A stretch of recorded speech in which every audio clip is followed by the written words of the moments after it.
Assalamualaikum warahmatullahi wabarakatuh dan salam sejahtera saya ucapkan. Pada hari ini saya akan bentangkan kajian tindakan saya yang bertajuk ZMAT Junior diintegrasi dengan permainan EducaPlay bagi meningkatkan kemahiran 8 orang murid tahun 3 Aman menyelesaikan soalan darab dan bahagi. Dan darab dan bahagi merupakan asas kemahiran matematik yang paling penting selain tambah dan tolak. Jadi fokus murid dapat menguasai darab lattice dan bahagi pagar secara efektif dengan menggantikan kaedah lama seperti bentuk lazim. Inovasi dipermudahkan dan diubah sesuai mengikut keperluan pembelajaran dan keupayaan murid. Seterusnya mencungkil minat melalui fun learning, mewujudkan suasana pembelajaran aktif dan pembelajaran fokus murid. Jadi, pada refleksi PDP saya yang lepas, saya telah beri modul matematik darab dan bahagi yang mengandungi 20 soalan kepada 26 orang murid saya. 8 daripada 26 orang murid tidak boleh menjawab soalan darab dan bahagi walaupun soalan yang paling mudah. Jadi murid keliru untuk mendarab dan bahagi guna bentuk lazim. Seperti yang kita tahu, matematik mempunyai pelbagai cara untuk kita selesaikan masalah-masalah asas seperti tambah, tolak, bahagi dan darab. Seterusnya, fokus kajian saya hanya satu saja, iaitu meningkatkan kemahiran darab dan bahagi 8 orang murid tahun 3 Aman. Objektif kajian saya ialah untuk meningkatkan penguasaan kemahiran darab lattice dan bahagi pagar. Di mana darab lattice dan bahagi pagar ini terdapat juga dalam buku teks tahun 3. Ini adalah untuk seperti kemahiran yang tambahan. Okay. Kemudian saya membuat latihan tubi guna ZMAT Junior sehingga mahir, mengukuhkan kemahiran dengan permainan EducaPlay, merancang aktiviti lebih menarik untuk mengulang kaji menggunakan tablet. Jadi tinjauan dan analisis masalah telah saya buat dan saya dapati ada dua isu di sini, iaitu isu murid. Pertama, isu murid amat pasif, tidak berminat dan sentiasa mengeluh. Yang kedua, murid tidak faham bagaimana hendak menggunakan kaedah bentuk lazim. Seterusnya, ini adalah data refleksi yang saya perolehi. Saya telah membuat pelbagai soalan dan kekerapan murid menjawab soalan semasa PDPC saya. Boleh dilihat di sini banyak saya buat latihan. Dan hasil kerja murid, apa yang saya dapati ialah ramai yang tidak boleh lengkapkan soalan langsung. Dia tak lengkapkan. Mungkin dia pening nak buat atau dia kata susah, malas nak buat. Kalau seperti tuan-tuan tahu, sebenarnya ialah 3 Aman ialah kelas ujung. Sangat ujung. Sampai saya pun tak tahu lah apa yang kau nak buat. Dia suka main. Lari sana, lari sini. Kemudian ada yang saya ingat dia boleh buat. Beria menulis. Rupanya satu pun tak ada yang betul. Kosong. Okey, seterusnya kita lihat. Ini untuk bahagi. Lagi dahsyat. Saya bagi sikit je. Tapi tak boleh buat. Ada yang boleh buat tapi tak siap. Dia tak nak buat. Mungkin dia boring. Mungkin dia kata, alah dah pandai. Malaslah cikgu ni. Atau dia kata, dia tahu satu tu, lepas tu bagi soalan lain, tak pandai buat. So, apabila saya lihat, ini adalah graf sekolah saya lah. Saya minta pada AJK peperiksaan, saya dapati bahawa kelas 3 Aman ni TP2 tinggi. Paling tinggi dia lah. Yang lain okey lagi. TP5 langsung tak ada. Jadi, bila saya lihat balik masa tu, bulan 3, saya lihat balik, rupanya asas darab bahagi sangat lemah. Kemudian, tinjauan seterusnya saya dapati isu guru. Isu saya sendiri dan saya bermuhasabah diri sendiri bahawa saya ingatkan mereka faham. Rupanya mereka tak faham. Kadang-kadang mereka tulis tapi dia tak tahu apa yang mereka tulis. Jadi mereka kata, biarlah. Kemudian, rupanya terlalu banyak latihan saya beri dan tidak berfokus. Jadi saya anggap budak darjah 3 dah boleh beri latihan. Kerana kita terpaksa kerja silibus. Rupanya tidak. Jadi saya pun, kita akan buat sesuatu. Kemudian kurang didik hibur sebab tu PDP. Oleh kerana kelas saya 4.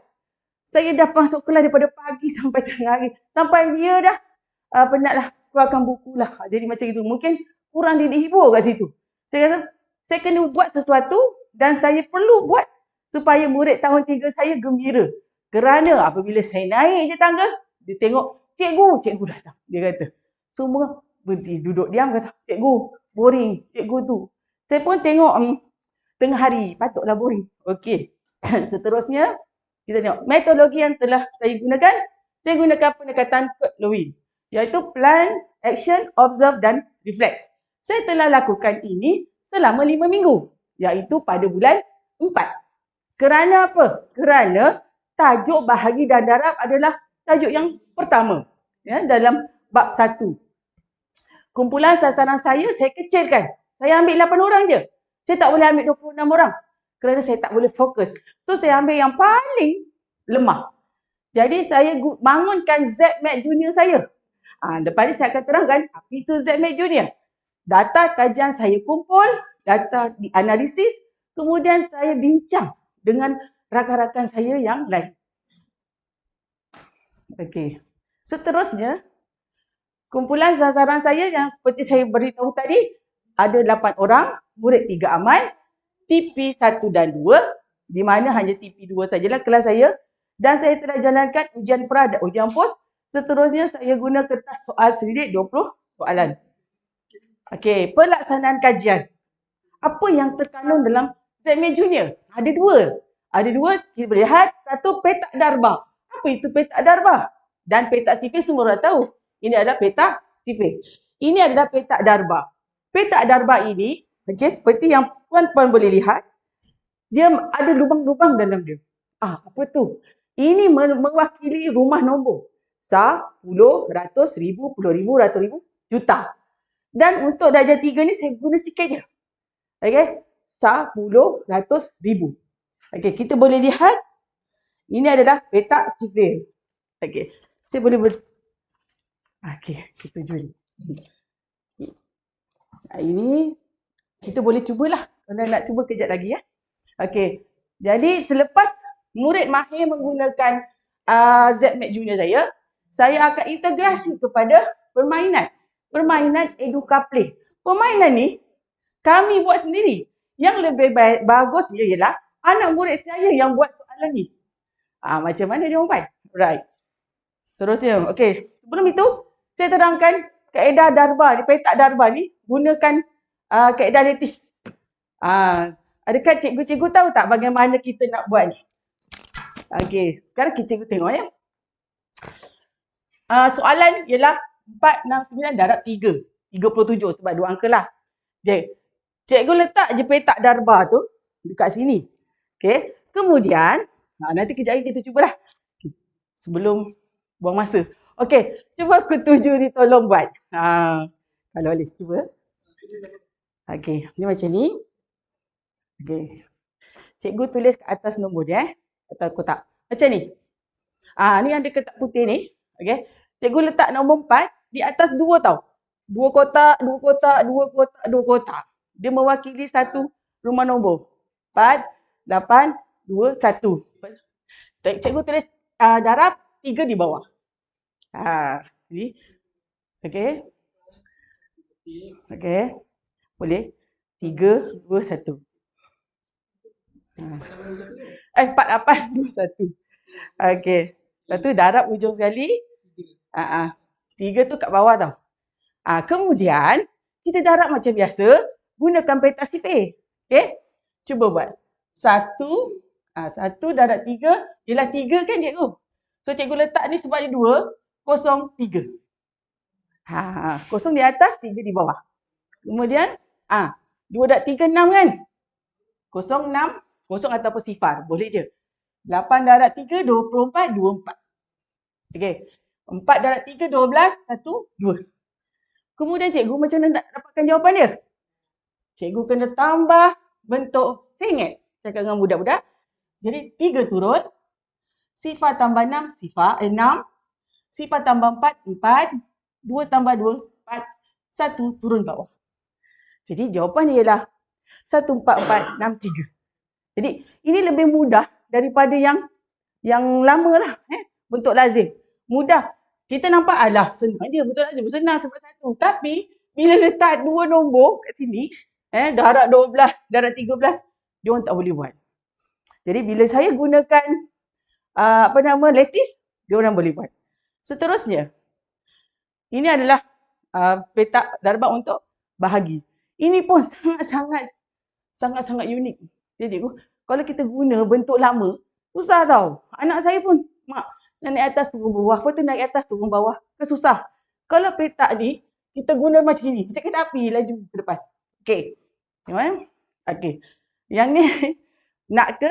Rasanya tak sempat kalau saya nak terangkan. Tapi senang je cik, puan tengok sini kalau 2422 bahagi 2. Ni kan kotak tadi, ya, masukkan je nombor. Tapi kosong depan. 2, 04, 02, 02.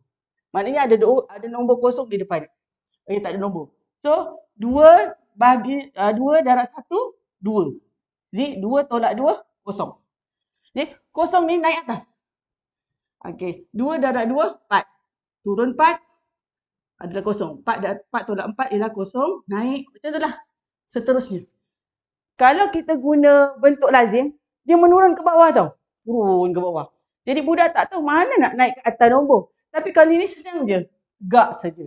Jadi ini memerlukan kita buat latih tubi lah. Kalau sekali budak tak berapa faham, kita akan buat, selalu saya buat. Jadi murid-murid suka.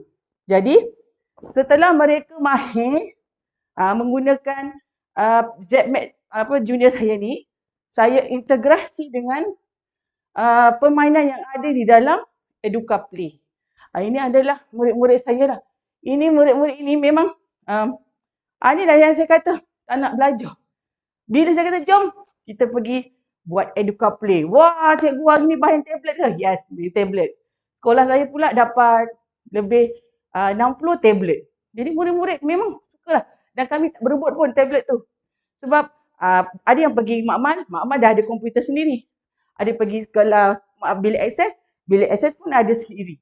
Jadi tak ada masalah tablet di sekolah. Okey, ini adalah QR code pelaksanaan. Ini adalah video saya lah, macam mana saya buat di dalam kelas. Ya, tuan-puan bolehlah lihat apakah yang saya telah buat dengan murid saya. Ini pun adalah games di Educa Play. Ini pun. Okey, sebentar lagi saya boleh tunjukkan dengan tuan-puan. Seterusnya, ini adalah modul saya. Saya guna modul inilah, darab dan bahagi untuk ujian pos dan ujian pra dan ujian pos saja. Soalannya sama. Masa pra saya bagi yang sama, pos pun saya bagi yang sama juga. Okey, seterusnya, ini adalah hasil perbandingan ujian pra dan ujian pos saya. Okey, ini 8 orang murid saya. Okey, sebelum ini dah markahnya. Sangat-sangat rendah. Per 20. Sangat rendah. Apabila saya dah mula menggunakan ZMAT junior saya, dia meningkat dan perbezaannya amat ketara. Dan paling saya gembira, murid ini. Daripada sifar kosong, boleh betul 15. Bila saya tengok murid, kenapa awak hari tu teruk? Rupanya bukan dia tak pandai cikgu. Dia tak tahu nak letak kat mana nombor tu. Itulah masalahnya. Jadi, okey cikgu, kenapa guna ni boleh ke? Betul ke? Sebab apa tu cikgu? Dia dah sedia kotak. Dan kotak ni takkan berlari. Isi je kotak ni. Jadi bila dah mahir, dah tak perlu pun guna ni. Hanya pakai kertas saja. Okey, seterusnya. Mana dia hilang?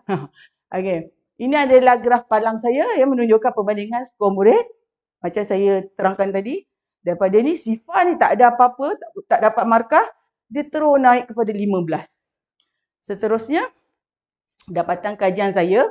Minat belajar guna ZMAT dan bermain game Educa Play meningkat. Apabila saya gunakan komputer ataupun tablet dalam kelas, wah, sangat gembira. Seterusnya, okey, ini dapatan kajian saya ya. Latihan murid A sebelum dan selepas inovasi.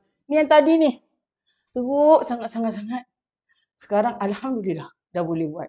Sampai Alisha ni cikgu, saya nak cerita dengan cikgu-cikgu semua. Dia tak boleh baca. Dia hanya boleh tulis nama dia je, Alisha sahaja. Lepas tu matematik, macam ni. Sebab apa Dia kata dia hafal. Ke hafal saya tak tahulah, tapi itulah kelebihan murid-murid kelas saya lah. Tak reti baca, tak reti tulis, tapi pandai matematik. Seterusnya ini ada perbandingan PBD awal tahun. Ya, di mana tengok kelas saya 3 aman, TP2 8 orang, TP3, TP2 3 orang. Seterusnya inilah sistem urban, kemudian refleksi keseluruhan dan perkongsian ZMAT Junior saya bersama rakan lain, dan ini saya pergi ke SK Lepong Balai Kapit Sarawak untuk berkongsi ZMAT Junior, dan ini ada refleksi daripada sekolah Lepong Balai Kapit Sarawak. Jadi kesimpulannya, ZMAT Junior campur dengan game Educa Play dah dapatlah PDPC berkualiti.